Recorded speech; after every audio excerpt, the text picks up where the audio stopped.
All right, so this is a quick instructional video on how to manage what we call nasal toilet. This means that nasal toilet is the cleaning or irrigation of the nose. This is useful in patients who have had rhinoplasty or nose job and are trying to heal from that, or patients just with overall sensitivity or allergies.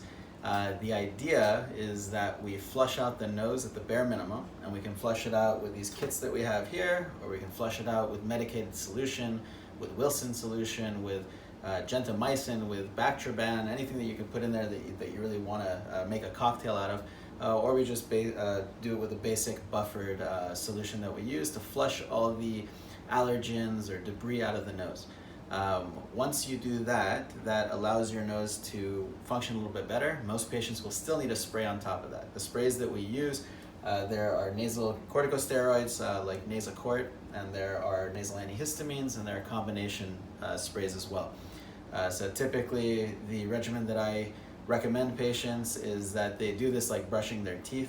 So they would do it morning and night, and right after brushing their teeth, they do the irrigation, they follow up with a nasal spray, and then usually put a little touch of ointment in there to keep it moist. So I've never done this before myself, but I tell people how to do it, and it actually benefits because you'll see how miserable it is the first time.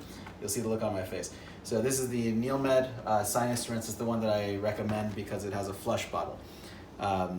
So that's NeilMed Sinus rinse. The reason I like to use this is because you can actually get enough fluid in there to make a difference, and you can put pressure. If you don't have the pressure and you're just using a neti pot and kind of pouring it, it doesn't really flush anything back.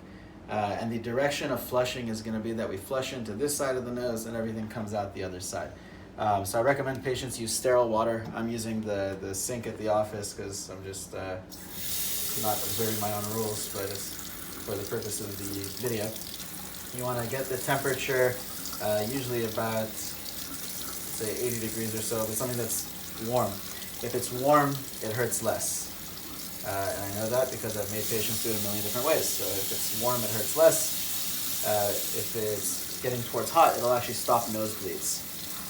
That's another thing to know about hot water. So you fill up to the fill level. So again, this is my first time. I haven't even read the instructions, but I know what to do. So you go up to the fill level right over there. You get a pack of buffered solution. So NeilMed has these that you can put in. Alternatively, if you want, you could put in a little bit of salt, a pinch of salt, a pinch of baking soda. That also buffers it. The other option is you can get Johnson & Johnson's baby shampoo, and you put a little bit of Johnson & Johnson's baby shampoo. So those are very easy ways to buffer the solution, and when you buffer it, it hurts less. So I mixed in one packet, and I actually got my dad to start doing this, and he's the most stubborn guy in the world, so it shows you it's not that hard to do. You mix it up. If you're using ointment in there, like gentamicin ointment or bacitracin ointment, anything like that, you want to get the water warmer and really shake it up to get the ointment to be able to dissolve. So the fun part, you want to lean over the sink. The idea is that you get the tube at the same direction as your ear, okay? Because the idea is that it's gonna flush straight back into your nose in this direction. You don't want it to go up towards your brain, don't want to go up towards your eye. It gets into the sinuses and gets very uncomfortable. You want it to flush right by the sinuses, and the direction is right here, parallel to the floor, over the hard palate. So you lean over the sink, you hold one side if you want, you just push it in, and the idea is you get it straight, and you want to flush it on this side till it comes out the other side. Oh, wow. Yeah. So not that hard, but that's it. And you do have to blow your nose after that. So I have no nasal problems at all, so this for me is, it seems fun. So it's like you're swimming. So again, you hold it here, and if you're not getting it right, you have to change the angle. Up, down, kind of wiggle it around, and you do it. So everything comes out the other side. So did you get that? Yeah, I got all of that. Perfect. We'll do it till you finish the bottle. We're gonna have fun. So there again. And then you just blow it at the end. So you finish the whole bottle. You blow everything out. Okay, and usually if you've had a nose job, you're gonna blow out a little clot or a little debris. The debris might look like a big yellow scab. You'll think a part of your brain came out. It's not. It's just a scab, and that's the way inside your nose scabs. Don't put the tissue inside your nose. Okay, all that does is it's gonna irritate the skin and dry it and make it bleed.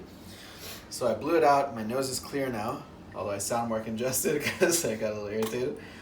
And you get your corticosteroid nasal spray. So there's Nasacort is over the counter, Flonase is over the counter. There's different ones. There's ones that have AQ at the end. If they have AQ at the end, they're going to be a little more gelatinous. And so if you have nosebleeds, you want to use the ones that say AQ at the end. And you take a spray and you do 2 sprays on that side. While inhaling, 2 sprays on that side. You sniff it back, now you're done. If you want to be very, very vigilant about making sure you don't get a nosebleed, at that point you put the ointment in. So the ointment, you could use a Q-tip, but the pinky is easier. You put a little tiny bit like that on your pinky. Aquaphor is the best ointment to use because it's not as dense as the other ones. And you just reach it in, and you want to rub it around on the septum, like that, as you go up, and all the way on the side of the nose. So you want to circle it around, make sure everything you can feel is getting coated, just like that. Now, since it's an ointment, it's a petroleum jelly, heat makes it melt. So right now it's starting to melt, and over the day it'll melt more. And you just sniff it back a little, and it'll coat everything behind that. So again, this is my usual regimen. If you've had a nose job, I want you to start this typically at day 10. So anywhere around a week to 2 weeks after the surgery, I want you to start this. You flush the nose out so you brush your teeth in the morning, flush your nose out, blow your nose, spray this in there, and then touch some ointment on the inside, day and night. If you've had a nose job, I like patients to do this for the first 6 months. If you want to do it once a day, that's fine as well, but the first 6 months you really got to do it a lot, and some patients do it for a year. Patients who have always had breathing problems might do this lifelong.